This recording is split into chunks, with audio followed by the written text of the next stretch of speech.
Observación. Se presenta aquí la primordial necesidad de ilustrar la explicación del placer como representación sensible de la perfección de un objeto.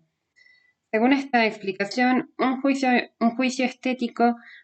de la sensibilidad o de la reflexión sería siempre un juicio de conocimiento del objeto, porque la perfección es una determinación que supone un concepto del objeto, dado que, en consecuencia, el juicio que atribuye perfección al objeto no es diferenciado de ningún modo de otros juicios lógicos, a no ser, como se presupone, por la confusión que adhiere al concepto del objeto de tal noción, confusión a la que se pretende llamar sensibilidad, pero la cual tampoco puede significar una diferencia específica de los juicios, porque de lo contrario, una cantidad infinita no sólo de juicios del entendimiento, sino hasta de juicios de la razón, tendrían que ser llamados estéticos, porque en ellos un objeto es determinado por un concepto que es confuso, como por ejemplo los juicios sobre justicia e injusticia, porque cuán pocos hombres, incluso filósofos, tienen una idea clara de lo que es la justicia. Nota a pie de página. De modo general puede decirse que por una cualidad, por el solo aumento o la disminución de su grado que pasa a otro, las cosas nunca deben ser consideradas como específicamente distintas. Lo que ahora en la diferencia de la claridad y confusión de los conceptos importa es únicamente el grado de la conciencia de las características, de acuerdo con la medida de la atención que se dirige sobre ellas, y por lo tanto, en este aspecto, un modo de representación no específicamente distinto de otro. Pero intuición y conceptos se diferencian entre sí específicamente porque entre ellos no hay transición. Crezca o disminuya como quiera la conciencia de ambos o de las características de los mismos, porque la máxima vaguedad de un modo de representación por medio de conceptos, como por ejemplo de la justicia, siempre deja subsistir en el entendimiento la diferencia específica de los últimos con respecto a su origen, y la máxima claridad de la intuición no la acerca en lo más mínimo a los primeros,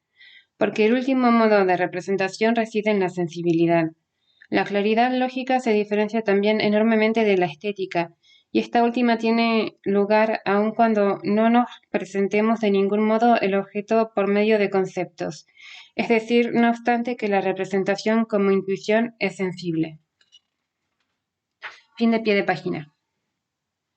La representación sensible de la perfección es una contradicción expresa, y si la concordancia de lo diverso en lo uno debe ser llamada perfección, ella tiene que ser representada por un concepto, pues de otro modo no puede llevar el nombre de perfección. Si se quiere que el placer y el desplacer no sean otra cosa que conocimientos de los objetos por parte del entendimiento, el que sólo carecería de conciencia de sus conceptos, y que solo nos parezcan ser meras sensaciones, entonces habría que llamar el acto de juzgar las cosas mediante los mismos, no estético, sensible, sino siempre intelectual, y los sentidos no serían en el fondo otra cosa que un entendimiento que juzga, aunque sin suficiente conciencia de sus propios actos. En tal caso, el modo estético de representación no sería específicamente distinto del lógico, y así esta diferencia de designación sería por completo inútil, puesto que es imposible trazar de un modo seguro la línea divisoria entre ambos.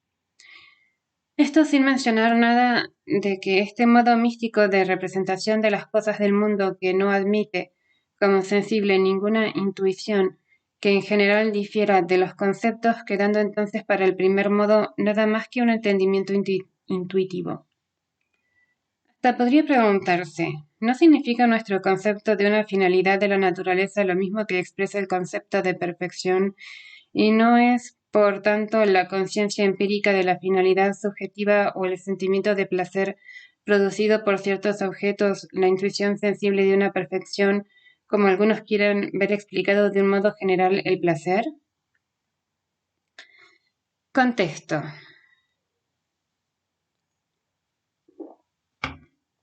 Perfección. Como mera integridad de lo múltiple, en cuanto reunido forma una unidad. Es un concepto ontológico que coincide con el de la totalidad. al late de un compuesto por medio de la coordinación de lo diverso en un agregado,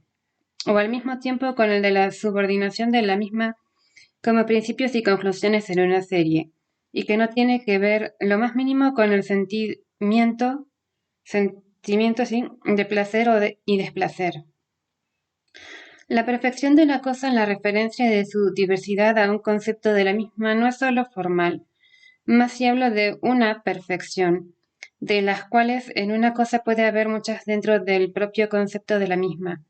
y hay en el fondo siempre el concepto de algo que constituye un fin, concepto al que se aplica aquel otro ontológico de la concordancia de lo diverso en lo uno.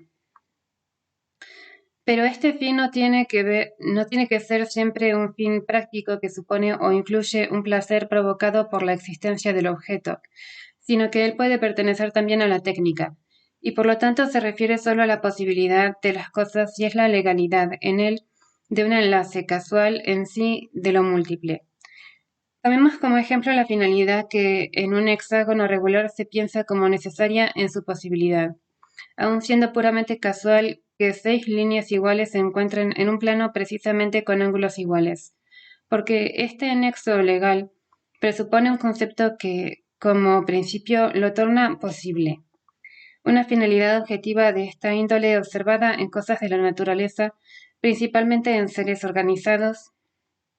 es pensada como objetiva y material y lleva consigo forzosamente el concepto de un fin, sea real o atribuido, de la naturaleza en relación al cual atribuimos también perfección a las cosas.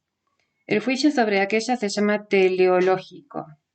y no lleva consigo ningún sentimiento de placer, ya que éste, de un modo general, no debe ser buscado en el juicio sobre el mero nexo causal.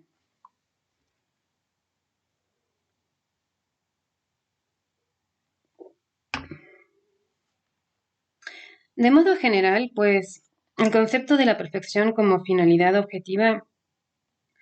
nada tiene que ver con el sentimiento de placer, ni tampoco este con aquel. Para juzgar de la primera se necesita forzosamente un concepto del objeto. Para juzgar, en cambio, por medio del segundo, este concepto no es de ninguna manera necesario y la mera intuición empírica puede proporcionar este placer. En cambio, la representación de una finalidad subjetiva de un objeto llega hasta coincidir con el sentimiento de placer,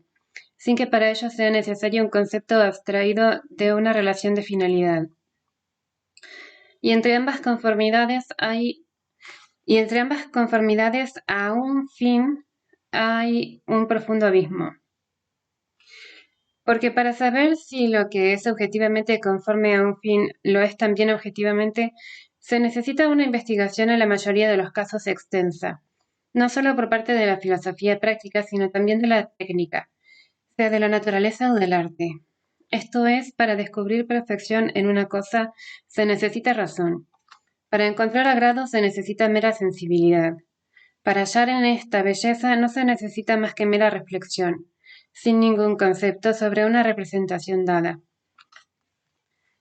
La facultad estética reflexiva juzga, entonces, solo sobre finalidad subjetiva, no sobre perfección del objeto, y se trata ahora de saber si lo que hace solo por medio del placer o desplacer que se siente o aquella finalidad se presenta al juzgar incluso sobre los mismos, de modo que el juicio al mismo tiempo establezca que con la representación del objeto tiene que estar unido el placer o el desplacer. Esta cuestión, según ya expresamos más arriba, no se puede aún resolver aquí del todo. De la exposición de esta clase de juicios en la obra misma, debe resultar ante todo si ellos llevan consigo una generalidad o necesidad que los califique a priori para su deducción de un principio determinante. En este caso, el juicio determinaría mediante la facultad de conocimiento, en particular la del juicio a priori, algo sobre la sensación de placer o desplacer, pero al mismo tiempo también sobre la generalidad de la regla para enlazar dicha sensación con una representación dada. Por el contrario, en caso de no contener el juicio nada más que la relación de la representación con el sentimiento, sin intervención de un principio de conocimiento, como ocurre en el juicio estético de la sensibilidad, que no es ni un juicio de conocimiento ni de reflexión, todos los juicios estéticos pertenecerían a una disciplina simplemente empírica. Previamente puede consignarse que del conocimiento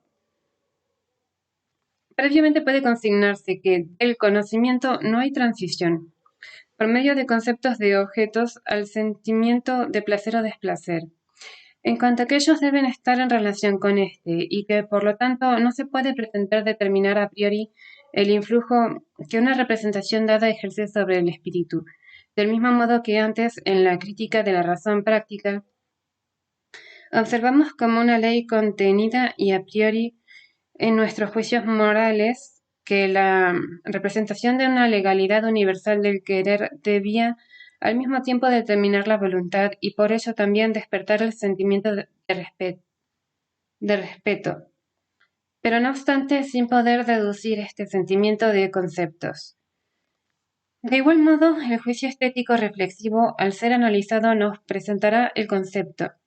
contenido en él y basado sobre un principio a priori de la finalidad formal, pero subjetiva de los objetos, concepto que en el fondo es una misma cosa con el sentimiento de placer, pero que no puede ser deducido de ningún concepto, aunque de un modo general la facultad representativa se refiere a la posibilidad de tales conceptos cuando ella, en la reflexión sobre un objeto, afecta al espíritu. Una explicación de este sentimiento considerado de un modo general sin tener en cuenta si lo acompaña la sensación o la reflexión o la determinación volitiva ha de ser trascendental. Nota de pie de página. Es conveniente ensayar una definición trascendental de conceptos que se necesitan como principios empíricos, cuando hay motivo para suponer que tienen parentesco con la pura facultad del conocimiento a priori. Se procede entonces como el matemático que facilita mucho la solución de sus problemas dejando sin determinar sus datos empíricos y comprendiendo la mera síntesis de estos bajo las expresiones de la aritmética pura. Contra tal explicación de la facultad apetitiva, crítica de la razón práctica, prólogo, página 16, se me ha hecho la objeción de que no podría definirse como la facultad de ser por medio de sus representaciones la causa de la realidad de los objetos de estas representaciones, porque menos deseos serían también apetitos, de los cuales, sin embargo, uno mismo admite que no pueden producir sus objetos. Pero ello demuestra tan solo que existen también determinaciones de la facultad apetitiva, en las cuales ésta se halla en contradicción consigo misma. Fenómeno curioso, por cierto, para la psicología empírica, como lo puede ser para la lógica la comprobación de la influencia que los prejuicios tienen sobre el entendimiento, pero que no debe influir sobre la definición de la facultad apetitiva considerada objetivamente, es decir, en lo que ella es en sí antes de ser desviada de su determinación por un motivo cualquiera. En efecto, el hombre puede apetecer del modo más vivo y constante una cosa que, sin embargo, está convencido que no puede lograr o aún de que es del todo imposible. Por ejemplo, desear que lo acontecido no haya acontecido, apetecer ansiosamente que un tiempo molesto transcurra más ligero, etc. Para la moral también es un artículo importante prevenir expresamente contra tales apetitos vanos y fantásticos que con frecuencia son alimentados por novelas, a veces también por representaciones místicas parecidas a aquellas de perfecciones sobrehumanas y de beatitud fanática. Pero aún el efecto que tales apetitos y ansias vanas que dilatan y marchitan el corazón producen sobre el espíritu, su languidecer por agotamiento de sus energías demuestra sin esfuerzo que de hecho éstas son sometidas repetidamente a una tensión por medio de representaciones para dar realidad a su objeto, pero que otras tantas veces hacen que el espíritu torne a hundirse en la conciencia de su impotencia. Para la antología también es una tarea no carente de importancia la de investigar por qué la naturaleza nos ha dotado para un gasto tan infructuoso de fuerzas como lo son vanos deseos y ansias, que en efecto juegan un papel grande en la vida humana. A mí la naturaleza me parece haber procedido sabiamente aquí, como en todos otros aspectos, porque si hasta que no nos hayamos asegurado de la suficiencia de nuestra facultad para producir el objeto, no nos decidiera la representación del mismo a utilizar nuestra fuerza, esta quedaría sin emplear en la mayoría de los casos, porque por lo común solo llegamos a conocer nuestras aptitudes cuando las ensayamos. La naturaleza ha vinculado pues la determinación de la fuerza con la representación del objeto aún antes de que conociéramos nuestra capacidad, la que a menudo ante todo es producida precisamente por este afán que al comienzo aparecía al espíritu mismo como un vano deseo. Ahora corresponde a la sabiduría fijar límites a este instinto, pero ella nunca logrará extirparlo o nunca ni siquiera lo pretenderá. Fin de nota a pie de página. Puede ser formulada así. El placer es un estado del espíritu en que una representación concuerda consigo misma como fundamento para conservar simplemente este mismo estado. Pues el estado de las facultades del espíritu, apoyándose mutuamente en una representación, se conserva a sí mismo, o para producir su objeto. En el primer caso, el juicio sobre la representación dada es un juicio estético reflexivo. En cambio, en el último caso es un juicio estético patológico, o estético práctico. Se advierte aquí fácilmente que placer y desplacer, puesto que no son especies de conocimiento, no pueden ser explicados por sí mismos de ningún modo, y quieren ser sentidos no conocidos, que por lo tanto solo se les puede explicar escasamente por el influjo que, por medio de este sentimiento, una representación ejerce sobre la actividad de las facultades del espíritu. Fin.